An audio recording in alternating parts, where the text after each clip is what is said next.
स्वागत है आप सभी का और एक न्यू एनिमे एक्सप्लेन वीडियो में। इस एनिमे का नाम है tying the knot with an Amagami sister. Episode के स्टार्टिंग में हम हमारे मेन कैरेक्टर को देखते हैं। वो कह रहा होता है इंसानों को आपस में बांधने वाले काफी सारे रिश्तों में से एक रिश्ता है शादी। कोवर्कर्स, फ्रेंड्स और फैमिली में जितने ही ज्यादा लोग होंगे उतना ही ज्यादा रिश्ता होगा। यहीं पर हमें हमारा 3 फीमेल मेन कैरेक्टर को भी दिखाया जाता है। ये है सबसे बड़ी बहन आमागामी, ये है मिडिल सिस्टर यूना और ये है सबसे छोटी बहन आसाही। नेक्स्ट हम देखते हैं हमारा हीरो ट्रेन से कहीं पर जा रहा होता है। आगे हम देखते हैं वो एक श्राइन की ओर आता है और यहाँ से वो अपनी नई जिंदगी का शुरुआत करेगा। नेक्स्ट आगे वो श्राइन की ओर सीढ़ी चढ़ते हुए जाते हुए 2 लड़कियां उसे देखकर बातें करने लगते हैं कि आखिर वो श्राइन में आते हुए पढ़ाई क्यों कर रहा है, क्या वो एग्जाम के लिए गॉड से प्रे करने के लिए आया है। तभी हमारा मेन कैरेक्टर मन में कहता है मैं गॉड से कुछ भी नहीं मांगता क्योंकि मैं इन सभी चीजों के ऊपर विश्वास नहीं करता। ये बहुत ज्यादा डिसरेस्पेक्टफुल बात है कि मेरे जैसा एक पर्सन श्राइन में रहने के लिए आया है जो कि गॉड्स को नहीं मानता। देन वो घर के अंदर जाकर कहता है मैं कामी आटे हूँ, आज ही यहाँ पर आया हूँ, पर उसे वेलकम करने के लिए कोई भी नहीं आते।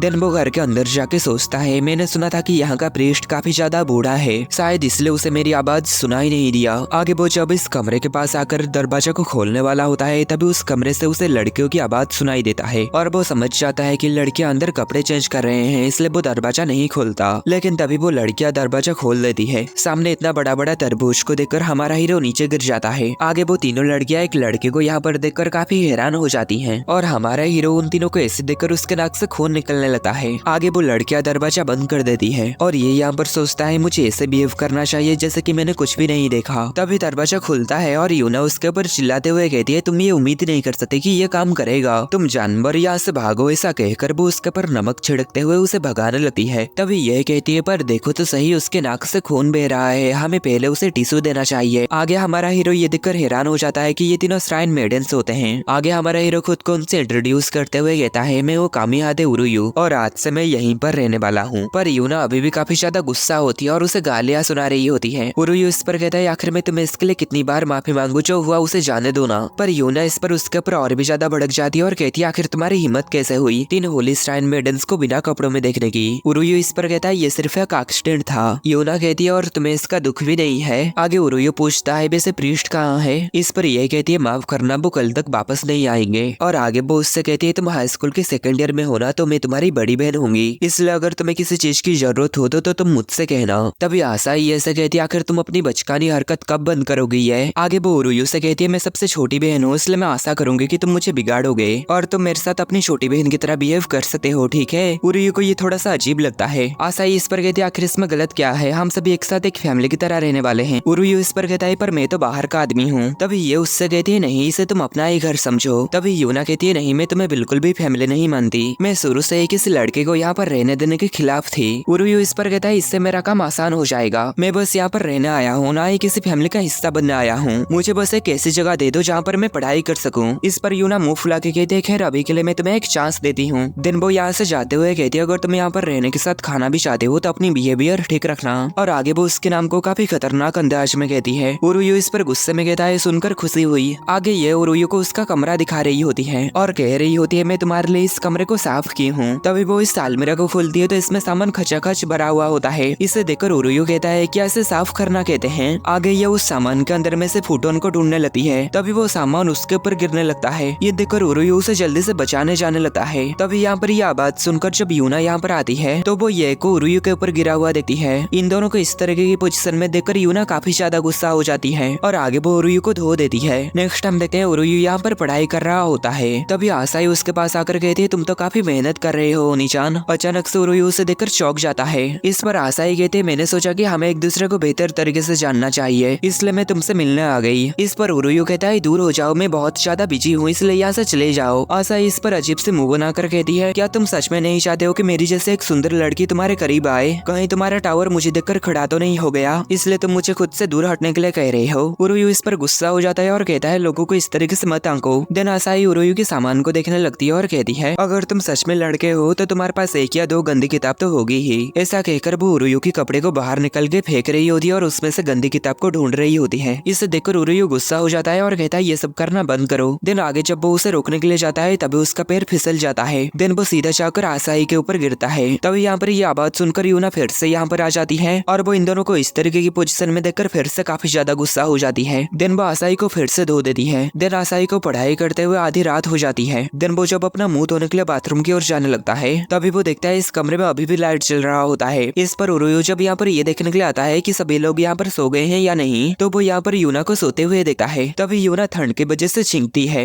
ये देखकर उरुयू जैसे ही उसके ऊपर चादर डालने लगता है तभी यूना जाग जाती है और यूना उसे अपने इतने पास देखकर काफी ज्यादा शर्मा जाती है और जोर जोर से चिल्लाते हुए कहती है तुम ठरकी और अब तुम मेरे साथ भी शुरू हो गए। तभी यहाँ पर आवाज सुनकर ये दोनों आ जाती हैं और वो इन दोनों को ऐसे देखकर जल्दी से दरवाजा बंद कर देती है और कहते हैं तुम दोनों को डिस्टर्ब करने के लिए माफ करना, और बाहर बैठकर बातें करने लगते हैं कि शायद उरुयू हम सभी के साथ ही गलत काम करना चाहता है। उरुयू इस पर कहता है तुम सब कुछ गलत समझ रहे हो और यूना यहाँ पर उसके ऊपर नमक छिड़कने लगती है। देन वो सभी एक साथ बैठे हुए होते हैं और उरुयू यहाँ पर यूना से पूछता है आखिर तुम इतनी देर रात तक क्या कर रहे थे। तभी वो यहाँ पर ये सब चीजों को देखकर कहता है आखिर ये सब क्या है। इस पर ये कहती है ये हाथों से बनाया गया ओमामोरी चाम्स, और यूना यहाँ पर ये सब अकेले देर रात तक बना रही थी। और आगे यूना यूरुयू से कहती है मैं नहीं चाहती कि तुम इसे अपने गंदे हाथों से छुओ, नहीं तो ये अपनी होली पावर खो देंगे। यूरुयू कहता है क्या तुम इन्हें वर्शिपर्स को देने के लिए बनाई हो। यूना इस पर कहती है हाँ तो इसमें गलत क्या है। यूरुयू कहता है जब इससे तुम्हें कोई पैसा नहीं मिलता तो तुम ये सब क्यों करती हो। इस पर वो तीनों कहती है क्योंकि यह हमारा काम है। दिन वो तीनों अपने बालों से रिबन निकालने लगते हैं और आगे कहते हैं गॉड को उन लोगों के साथ जोड़ना जो मदद के लिए उनके पास आते हैं। यह हम श्राइन मेडन्स का काम है ताकि गॉड उन लोगों के ऊपर जल्द से जल्द नजर डाले और मिराकिल हो पाए। इन तीनों की गॉड के लिए इतनी ज्यादा भरोसा देखकर उरुयू काफी ज्यादा हैरान होता है। यूना इस पर उससे पूछती है आखिर तुम्हें क्या हुआ। यूरुयू इस पर कहता है क्या यहाँ पर रहने वाले सभी ये लाल धागे पहनते हैं। इस पर यह कहती है ये वो चीजें हैं जो हमारी मॉम हमें दे गई है। आगे यूना कहती है भले ही हम हमारे मॉम को और अब नहीं देख सकते हैं लेकिन हमारे फीलिंग्स हमें उनसे जोड़ती है। आगे वो यूरुयू से पूछते है वैसे तुम इतनी देर तक क्यों जाग रहे थे। यूरुयू इस पर कहता है मैं पढ़ाई कर रहा था। यूना इस पर कहती है क्या तुम सिर्फ पढ़ाई ही करते हो। यूरुयू इस पर कहता है हाँ मैं क्योटो यूनिवर्सिटी के मेडिकल स्कूल में एंट्री पाने की कोशिश कर रहा हूँ। ये सुनकर वो तीनों ही काफी हैरान होते हैं। यूना कहती है और मुझे तो लगा था तुम एक छुपे हुए ठरकी हो। यूरुयू कहता है मुझे इस नाम से मत बुलाओ। यूना आगे कहती है अगर ऐसा है तो ये तुम्हारे लिए सबसे ज्यादा सही जगह है। तभी ये कहती है ऐसा कहा जाता है कि यहाँ के कुछ गॉड्स एग्जाम को पास करने में मदद करते हैं। तभी आसाई कहती है हाँ ये सच है, ये सच में काम करता है। और आगे यूना कहती है और ये साल का वो समय है जब मिराकिल हो सकता है। यूरुयू इस पर समझ नहीं पाता किस तरीके का मिराकिल। इस पर यूना कहती है मैजिकल स्टार शावर। यूरुयू इस पर कहता है क्या ये कोई बच्चों की किताब की सेंटेंस है। यूना कहती है पुराने लेजेंड कहते हैं अगर बसंत की रात तारे गिरते समय आप बाहर बैठते हैं और सितारों की धूल को अपने ऊपर गिरने देते हैं तो आपकी इच्छा पूरा हो जाएगी, और अगर तुम गॉड को हर दिन प्रे करोगे तो तुम्हारी इच्छा जरूर पूरा होगी और तुम्हें जरूर कोई ना कोई एक मिरेकल देखने मिलेगा। यूरुयू इस पर हंसता है और कहता है ये सब बकवास बातें हैं। साल के इस समय सिर्फ छोटे पैमाने पर मीटेरोइड शावर होता है। ज्यादातर मीटेरोइड पृथ्वी में पहुंचने से पहले ही एटमॉस्फेयर में जल जाते हैं, और अगर कोई मीटेरोइड बच जाता है तो भी वो मीटेरोइड अगर तुम्हारे ऊपर गिरेगा तो तुम मर जाओगे। मैं समझ नहीं पा रहा हूँ कि आखिर लोग ये सब चीजें क्यों करते हैं। इतनी अनसाइंटिफिक और बचकानी बातों के ऊपर भरोसा करना, लगता है तुम्हारे दिमाग में सिर्फ परियों की कहानी भरी पड़ी है। ये सब बात सुनकर यूना काफी ज्यादा गुस्सा हो जाती है और कहती है मैं उस घमंडी को श्राप दे दूंगी ताकि उसके नाक से खून बहना बंद ना हो। नेक्स्ट अगले दिन यूरुयू कह रहा होता है प्रियार्स और यूमामोरी इनमें से कुछ भी चीजें काम नहीं करता है, लेकिन फिर भी ये सभी लोग श्राइन में आते हैं और इन मेडन्स का काम इंसानों और गॉड्स को जोड़ना है। ये सब देखकर तो मैं कभी भी एक प्रीस्ट बनने के बारे में सोच भी नहीं सकता।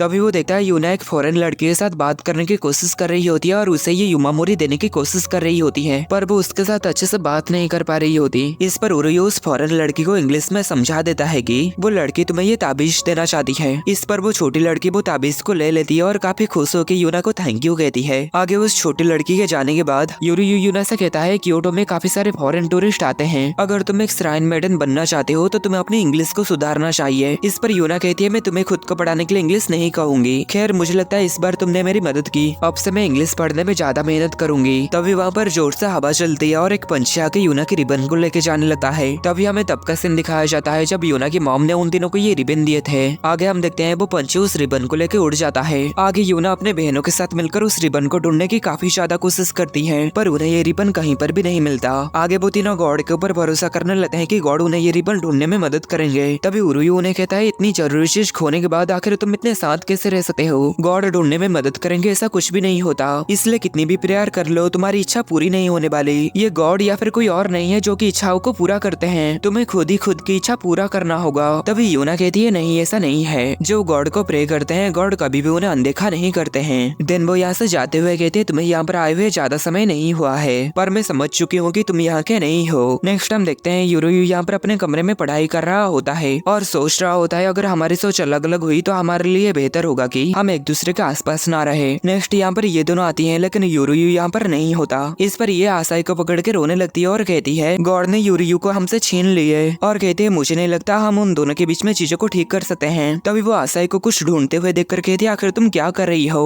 आसाई इस पर कहते हैं मैं यूरुयु की बैग से असली किताब ढूंढ रही हूँ। इस पर ये कहती है अरे अभी ये मत करो, ये लड़कों के लिए एक सेंसिटिव बात है। आगे वो दोनों एक फोटो देखते हैं जिसमें यूरुयु और उनकी मॉम होते हैं। आसाई इस पर ये से पूछती है ग्रैंडपा तुम्हें यूरुयु के बारे में बताए थे ना। ये इस पर कहती है आसाई जब छोटा था तब वो अपनी मॉम को खो दिया था और उसकी फैमिली में सिर्फ उसकी मॉम ही थी, इसलिए वो एक ऑर्फनेज में पला बढ़ा। वो हर दिन गॉड से प्रे करता था। तभी आसाई कहते हैं लेकिन उसकी इच्छा पूरी नहीं हुई है ना। आगे ये कहती है यूरुयु ये मानता है कि गॉड या फिर कोई भी ऐसा नहीं है जो कि हमारे इच्छाओं को पूरे करते हैं। अगर हमारे इच्छाओं को कोई पूरा कर सकता है तो वो हम खुद ही हैं। तभी आसाई कहती है चिंता मत करो, सब कुछ ठीक है। वो दोनों जैसे सोचते हैं उससे कहीं ज्यादा वो दोनों एक जैसे ही है ना। जैसे कि वो जो सच में महसूस करते हैं वो ये नहीं कहते हैं, या फिर वो दोनों दिल से कितने ज्यादा नरम है। ये इस पर कहती है तुम सही कह रही हो। तभी हम देखते हैं यूना बाहर खड़े होकर उन दोनों की बातों को सुन रही थी। नेक्स्ट हम देखते हैं यूरुयु हर एक चिड़िया के घोंसले के पास जाके यूना की रिबन को ढूंढ रहा था। तभी वो इस पेड़ के ऊपर से नीचे गिर जाता है और कहता है मुझे नहीं लगता रात में मुझे वो मिलेगा,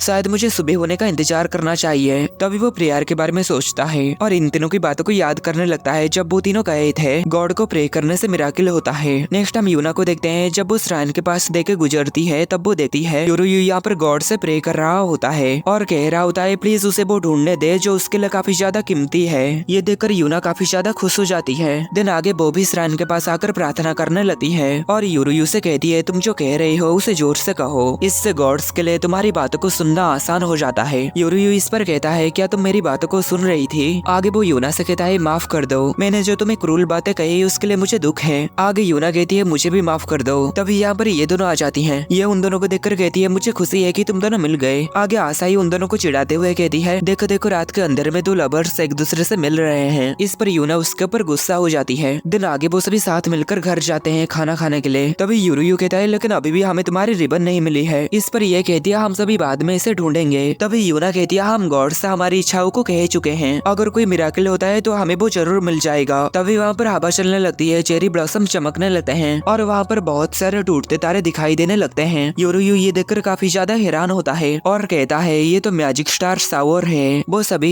ये नजारा देखकर काफी ज्यादा हैरान होते हैं। आगे यूरुयु कहता है ये तो सिर्फ चेरी के फूल और टूटते तारे एक साथ गिर रहे हैं, मुझे नहीं लगता तुम्हारी बताई गई मिराकिल इतना भी कुछ खास है। यूना इस पर कहती है तुम सच में एक बोरिंग पर्सन हो। आगे आसाई कहती है लड़कियों को ऐसे लड़के पसंद नहीं आते जिन्हें रोमांस की बिल्कुल भी समझ नहीं होती। तभी यूना कहती है पर देखो जो सीन तुम सामने देख रहे हो। तभी यूरुयु सामने देखकर काफी ज्यादा हैरान हो जाता है। यूना कहती है क्या ये कोई मिराकिल जैसा सुंदर नहीं है। इस पर यूरुयु काफी ज्यादा शर्मा जाता है और कहता है बस थोड़ा सा। तभी आसाई उससे कहती है तुम झूठ कह रहे हो, ये एक मिराकिल है कि तुम्हें 3 सुंदर लड़कियों के साथ रहने के लिए मिल रहा है। तभी हम देखते हैं इनके ऊपर जो घोंसला था इसमें यूना की रिबन होती है। आगे वो रिबन हवा से उड़ते हुए यूना के ऊपर जा गिरती है और ये देखकर वो सभी काफी ज्यादा हैरान होते हैं। नेक्स्ट हम देखते हैं प्रीस्ट यहाँ पर आ चुके थे और कह रहे होते हैं कि मुझे माफ करना कि मुझे यहाँ पर आने में लेट हो गई। और हमें यहाँ पर बताया जाता है प्रीस्ट के नाम है अमागामी चिदोरी। और आगे वो उरुयु से कहते हैं मुझे खुशी है कि तुम यहाँ पर आ गई उरुयु। उरुयु कहता है मैं भी यहाँ पर आकर खुश हूँ। आगे दादाजी कहते हैं एक बार जब तुम शादी कर लोगे तो मुझे इस बात की चिंता नहीं रहेगी कि मेरे चले जाने के बाद श्राइन की देखभाल कौन करेगा। ये बात सुनकर वो सभी काफी ज्यादा चौंक जाते हैं। और आगे उरुयु कहता है आखिर आपका क्या मतलब है, आखिर किसके साथ शादी की बात कर रहे हैं। दादाजी कहते हैं और कौन, बेशक मेरे 3 पोतियों में से कोई एक।